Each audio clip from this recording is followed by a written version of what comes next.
Plano Nacional de Educação. Qual a sua opinião sobre o ensino de orientação sexual nas escolas e a identidade de gênero? Eu tenho vontade de chorar quando penso nisso. Eu estava nessa mesma votação perguntando a um alto escalão lá em Brasília e eu perguntei para ele: doutor, o que nós podemos fazer juridicamente para impedir essa tragédia? E ele disse: vocês podem chorar. E quando eu vi nos olhos dele a decepção, eu entendi que a igreja brasileira tem uma derrota a chorar. Nós temos uma amarga decepção política. Infelizmente, e posso falar daqui do Paraná, nós não tínhamos um parlamentar da bancada evangélica nosso lá, e nós perdemos por um voto. E isso é triste demais, porque nós estamos falando de uma inoperância de um sistema e de um discurso completamente absurdo, negligenciado. E quando nós estamos falando do que está acontecendo, talvez alguém não entenda, mas existe um movimento marxista tentando tirar o princípio da igreja. E quando nós falamos desse movimento, é uma forma de tentar colocar na nação uma opressão, muito mais do que laica, mas uma opressão pagã, uma opressão ateísta, uma opressão realmente contra a liberdade de culto e de religião.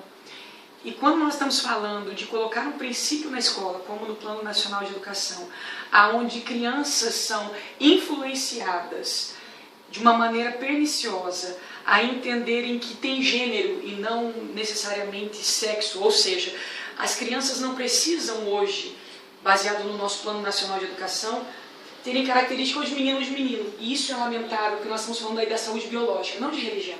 Nós estamos falando de que uma criança precisa ter a identidade dela construída. Ela precisa saber quem é, para então, se for o caso, amanhã depois ela escolher.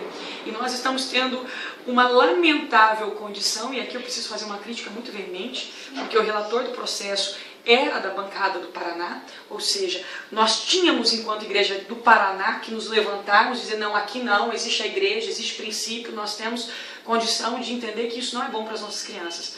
Mas, lamentavelmente, a relatoria foi feita a favor dessa pluralidade inconsciente. Nós estamos falando de tirar completamente o direito de uma criança saber quem é. E isso é uma lástima, um motivo de choro e de pranto. E aí, falando ainda na administração pública, vocês são estudantes e sabem o que eu estou dizendo. A nossa educação precisa de coisas tão mais importantes e primárias.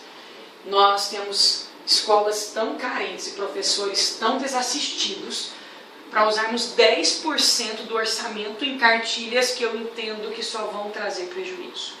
É lamentável esse tipo de ação com o orçamento público e por isso nós precisamos fazer frente. Eu estava lá justamente para fazer esse tipo de frente e aí posso me alegrar ainda porque pudemos trabalhar com a bancada evangélica de maneira estratégica e aí posso dar glória a Deus porque o Senhor me levantou de uma maneira que eu não esperava.